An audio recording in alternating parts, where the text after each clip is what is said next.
Alright, what it do, everybody? We back again, popping out with yours truly, the one and only Hope Dealer in this bitch. And of course, you know who we is. DT. Brian, and we are. That's Appeal. You heard it here first, Yes, folks. sir. Take a time around. Come on, man. Charm, bro.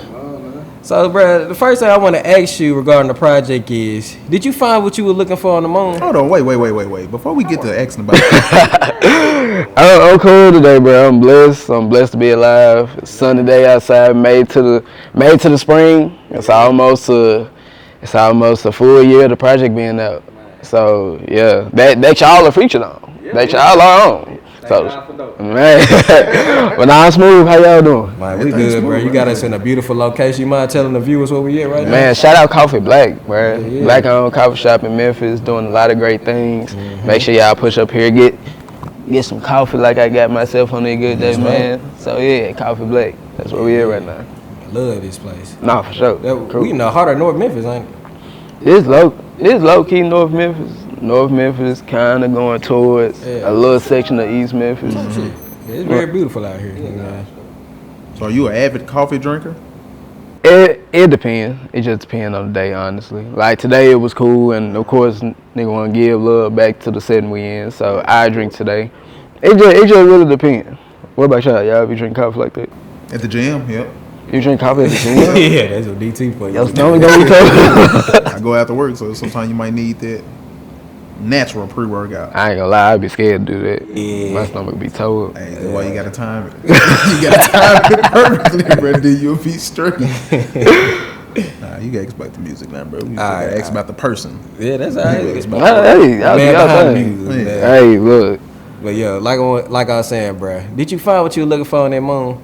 Man, I can say I did. I ain't gonna cap. Like, I found a lot of different stuff going to that moon, man. Just figuratively, y'all. I ain't go to the moon for real yet, but just with the project alone, I just wanted this one to be me leaving Earth in a sense, going to scour the universe for bigger and better. Because of course y'all know I'm Stuck in the Summer, the Fallback EP, and Gone for the Winter. You know, those were the 3 preludes leading to this last one. So I was kind of on Earth, so I was like, all right, let me try something different. Let me do a different thing, something I never explored before. And yeah. So did you always know that you wanted to go that route with this project, as far as kind of like the galactic way? I can say kinda, cause I just knew honestly when I dropped Stuck in the Summer back in, I think that was 2021, cause it was my last semester of college.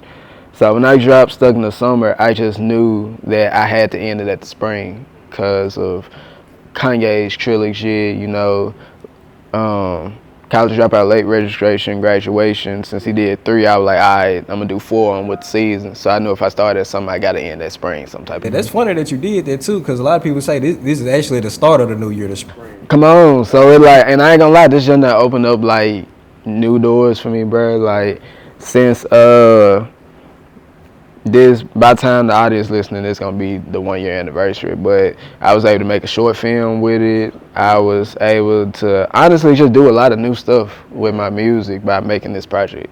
So I can say, yeah, it definitely opens a lot of doors for me. Yeah, and it also don't even limit you as just an artist, you know what I'm saying? Because like you said, you done directed, acted, shit, self-produced shit, my nigga. Yeah. You know what I'm saying? Resume. I ain't gonna lie, and we built this whole project from scratch. Like, no YouTube beats, nothing against like YouTube beats, because that's where I started with, but right, it ain't no YouTube beat on the project, so. Like your actual canvas and your paper. Yeah, like I'm in the studio with Ricky Devane and Huncho made this. Both of them are like my great friends, my brothers.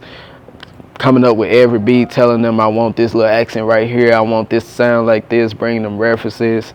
Yeah, investing my own money into it. Like I ain't got no label pushing me. I ain't got no independent foundation. Like I'm doing that at Work Chicks. So yeah, that's a testament to your work ethic and your creativity. Man, for real. So yeah, so I know you just mentioned Ricky. I seen like clips of him actually doing like live instrumentations. He was playing the guitar on it. How important was that to this project? I think it was important because I also am a musician in my own right. Like I'm a percussionist. Grew up playing piano since I was 5. Played drums since I was 5. been in the band since middle school at Colonial Middle, all the way through college at Tennessee State. So Colonial, then marched in the band at Central, was in the wind ensemble at Central. Got to Tennessee State, the two-time Grammy Award winning aristocratic bands at Tennessee State. So I was in the marching band. You gotta put that on the, I ain't gonna lie, my folks sorry. But I marched in the band up there freshman year all the way to my senior year when I graduated. I was in wind ensemble. So yeah, it's always been the instrumental part of music has always been a part of my life. So I always wanted to get to the point of like having real instrumentation on my projects just to make it feel more real to the audience. Kind of like how, Stevie Wonder and all them back in the day, they probably had the producers, but niggas was going to the studio and playing. Yeah, and if you mess up, I start over. So it's like, I want to I'm not the only person to do it, of course, but I want to be one of the ones in Memphis that you really hearing doing it. Right. Yeah. So where did the name Dope come from? Honestly, bro, that joint came. You seen the movie Dope, that old joint? Yeah. So it came from that. Damn, that's crazy. You say that's old. We were like, what, 16, 15? We were like 15, 16. Damn. But at first, when I was just a visual artist, because I also was a self-taught visual artist from the age of 5. I don't know, everything just kicked in at 5 for me. Yeah. But I taught myself how to draw, and I've been doing that ever since. And at first I had it as Dope King, but I scratched out the vowels with an X. So it'd be like DXPE, KXNG. But when I figured out that I wanted to be a performing artist, like music and poetry, I'm like, I ain't finna have niggas getting on stage, hey, here go Dope King. I'm like, that shit gonna sound lame. So I just cut out the King part. Dope still sounded cool, it's simple. When I introduce myself to people, everybody have the same light in their eyes. Like, oh, okay, that's cool, little simple name. So like, not simple name, but it's also a compliment in itself. Yeah. So yeah, I just stuck with it. And then just the power that's in the name type shit. You really manifesting out. For real, that nigga for real. Is dope. Yeah. Appreciate it. Yeah. Appreciate that. Mm-hmm. So you spoke about Stevie Wonder and how he did the instruments, and you also spoke on Kanye West. The reason I really pinpointed Stevie Wonder is because I noticed it's like a through line throughout the album. You saying like referencing Close to You, one of the songs Stevie Wonder did on a voice box back in the day. Yeah. So I'm wondering, what were your other influences with this album? Like, what other artists kind of influenced you? I can say the Stevie Wonder, Close to You joint, like you were saying. As far as inspiration, I'm always inspired by like lyrical artists. Like, to this day, my favorite artist who made me want to start creating music is still Westside Boogie. But of course, like the storytelling of like Kendrick, Cole, everybody in that realm. But then on this project, I also wanted to take a turn and like, all right, let me see if I can make some Memphis shit. Like, that's why I made like Back Outside of Show. That's why I made Pop Out. That's why I made Front Row. And just because I'm like, I know I'm lyrical, folks know I can rap.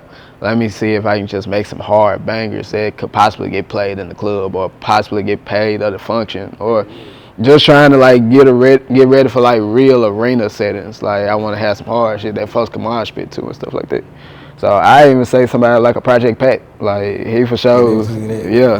That was more so like an influence on Front Row too, wasn't it? Yeah, Front Row. I really feel with your flow in that hoe. Appreciate it. Front Row and Pop Out. Yeah. So what was it like for you, like finding new flows for the project, well, for certain songs? Like, it was.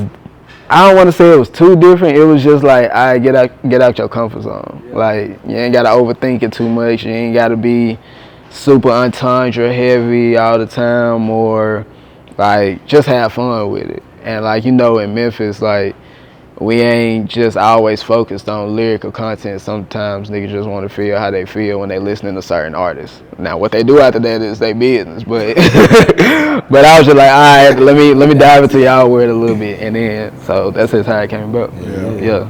Is there any other type of genre that you haven't done that you might be open to? I ain't gonna lie. I would say gospel, but it's gonna be like probably in my type of realm of it. Yeah. Like, I ain't just finna be a Fred Hammond. Yeah, Marvin Sapp. I ain't gonna be Marvin Sapp. But I definitely. It's funny you asked that, because I got a homie in Mississippi. Shout out Cole Morris. He actually said he felt like the song "Kill Your Demons" to him was like a gospel adjacent song. And I didn't think about it like that till he said it. And then I went back and listened to the lyrics. I'm like, oh, okay, I guess this could be like kind of on the gospel tip a little bit. Yeah. Besides that, I probably make a little jazz rap album, neo soul rap album, something like that. I don't know. I really dive into like a lot of different genres, but still just make it true to me. Yeah. I want to touch on what you just said. Bro said that "Kill Your Demons" was like a gospel song to him. I kind of want to. I noticed that majority of the album is kind of gospel because the way you talking to God, you asking him to guide you, you asking him to give you strength, it just help you with the art thing. Yeah. So was that intentional? Like, did you just really want to bring God into this? Yeah, like I really, if you listen to any of my projects, bro, I really make sure to include God and Jesus in all of them, whether it be like one line on the song or I can develop a whole theme about it just because they the ones that gave me this gift. Right. And just because I'm not just straight out making cutting dry gospel music, I don't want to have to look them in the face one day and they be like, I gave you this gift and you chose to do this with it, instead of like letting folks know that you were glorifying me. Right. So, and I still be having my certain thoughts with that, like, damn, I hope I'm like still on your good side while I'm doing this, and not just diving into my own fleshly desires of the world. So, so far it seems like I'm still on his good side. So yeah, I try to make sure I always include him because he's the one that gave me the gift. Yeah, because like you never know what you may say in a rhyme or whatever that'll bring somebody to him. Yeah, that'd be the point of it sometimes. Yeah, like. So yeah, I want to personally commend you on that, bro. Appreciate that's it. very important to do. Appreciate that. And I think that's the best part about being a creative too. Like you said, he gave his perspective of your music that you never saw until he said something about it. I think that's one of my favorite parts about being that creative. Nah, for real. Hearing people different perspectives of how they view your work and stuff like that. Talk to us a little bit about your creative process when shooting your music videos. Alright, so I treat my music videos like they short films for real. Like, I don't really do too much run and gun. I usually write out a treatment. I'll get all the reference shots kind of how I want them. Then I hit my videographer, Yamakoji, greatest videographer in the world. Shout out him. It was actually him here with us today. Hit him up, see if he think it's feasible, get his ideas on it. And then, we just find the locations, get to running it. So, and then 9 times out of 10, I ain't gonna say 9 times, 10 times out of 10, we able to execute everything. So everything be cool. Look how God work, huh? Oh, nah, for real. Yeah, so that we are now a year removed from the project. What feelings come up, now discussing it and kind of looking over, listening to it again? Man, being grateful, seeing how much I've grown as a person, as an artist, seeing how life has changed for real.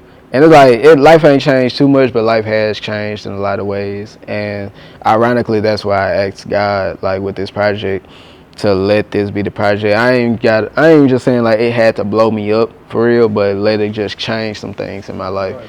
So it has, like, I've been progressing more as a creative, progressing more with the music, film, and just opportunities that's been coming for real. Yeah. And what is it like looking back on the other projects now that you actually finished the Soliloquy too? It gave me a sense of relief because it's like, okay, I can step into the next phase of my artistry. So I'm really trying to figure out what the next project will look like. And I got ideas for sure. Like, we talk about that off camera, but I got ideas for sure. But I knew I wasn't gonna drop nothing until I finished that whole little time quest of the seasons. So now that that's over, I can honestly say, like, I don't consider myself to have dropped a debut album yet. So maybe in like the next year or two, a debut album will be coming. Yeah, so he just warm up or something. Yeah, like I either call them like EPs / projects or just well thought out mixtapes. Yeah. And I see you got the vinyl right there, bro. Yeah, talk to us about that, because I know that shit ain't cheap.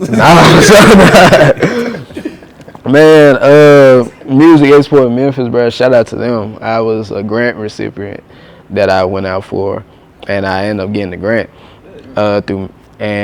through that, I was able to go to Memphis Record Pressing. They put up some, I put up some, and I was able to bring this junk to life. That was one of the goals with the project. I said I wanted to make a vinyl, and like y'all know, I like to do collections and stuff, so I wanted that to be Nah, all for around. real. More good things for real. I'm telling you. But I just wanted to bring the physical aspect of the music back too, just so like fans alike can have something to hold on to. Yeah. So about the life, thank God for real. High quality too. I'm I telling you. appreciate it. So tell us about the album cover. How did you come up with that and the whole visual language of it? Man, I'm gonna keep it a bean. So the picture itself, like not the actual words, but the picture and like not the halo either. Bro, I had that picture probably like since 2021. Is that Yeah, like I just played around with it on a little app, like kind of like the little Tiny World type app, Yeah. kind of making it look like a Instax Zoom type thing. John too. Yeah, you saying you made that yourself? Yeah, I did that myself. What? Just Really BSing What? on, just BSing on the phone, bro. So then when it came time, I was like, all right, I'm gonna do the Spring's Soliloquy. What I want the cover to look like. I was just scrolling through my phone. I was like, I actually saved this before I knew what the Spring's Soliloquy was gonna sound like. I saved that picture because I was like, okay, I'm gonna use this for something. Yeah. So then I went in Procreate. I drew the words with like they got like different filters you can draw with. So I made the words out of leaves in the program. Yeah. So I did that. Drew the little halo, and I was like, and added the clouds on there. I said, yeah, that's the project cover.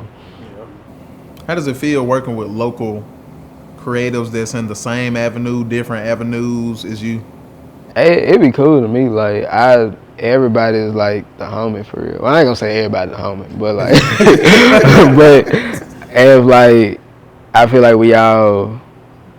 We respect each other in the sense like, okay, I see what y'all doing, that's appeal. Y'all see what I'm doing, is dope. It's easy for like our worlds to mesh because like we've been doing this since, I think we met in what, like, was that 2021 when we first met?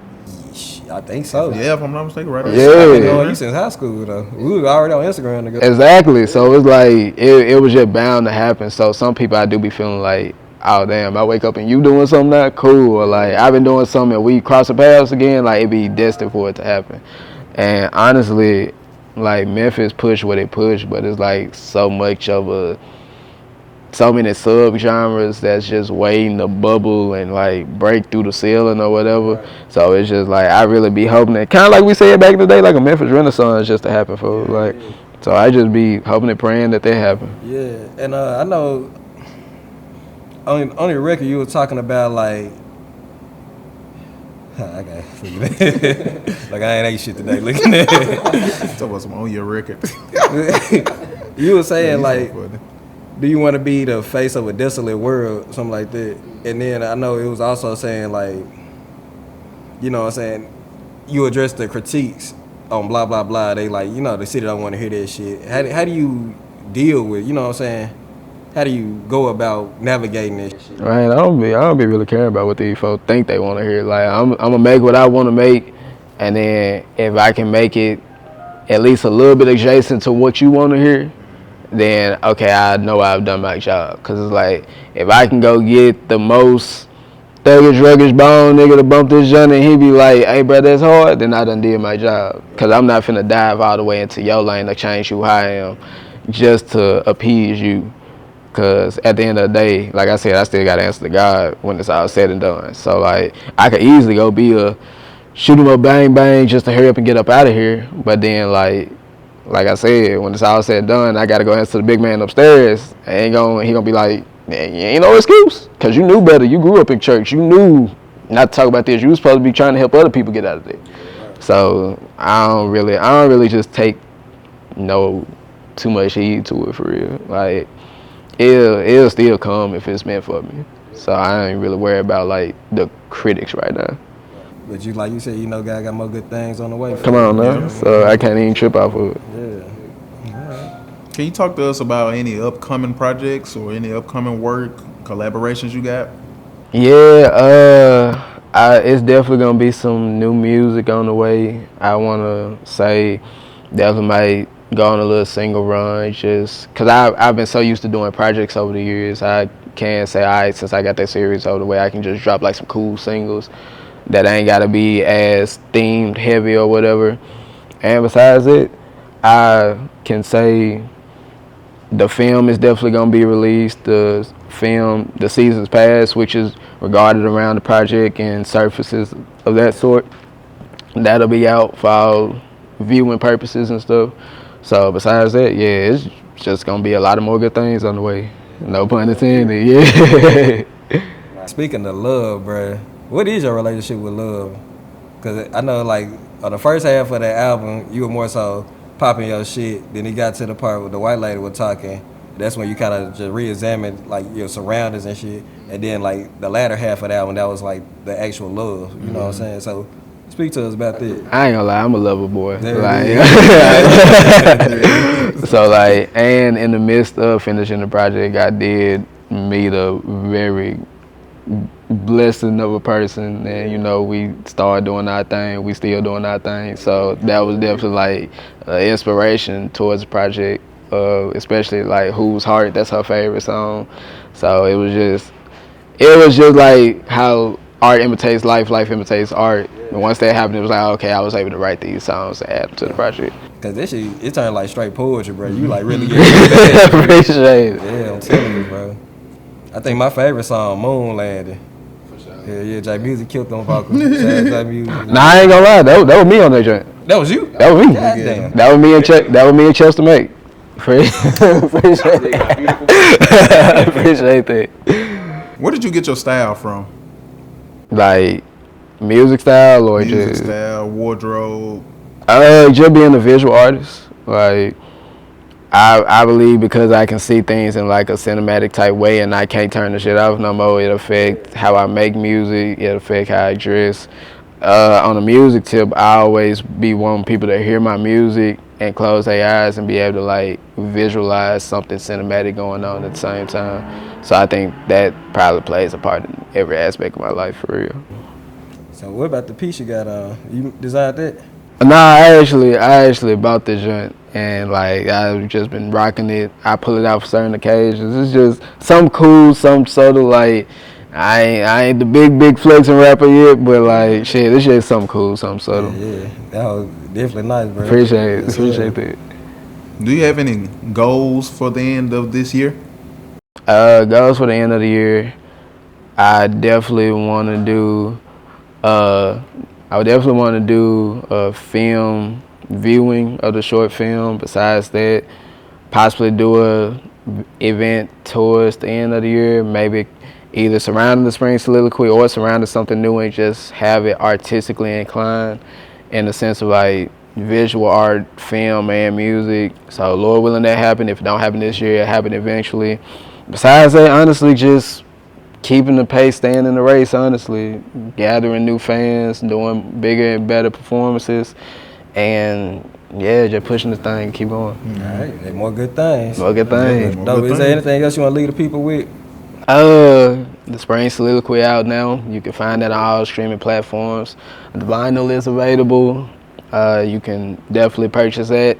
Yeah, more good things on the way. Thank God that we're here. Thank God for dope. It's been That's Appeal. Signing off. Y'all have a good one. God bless you. Yeah. All right, was that shit good?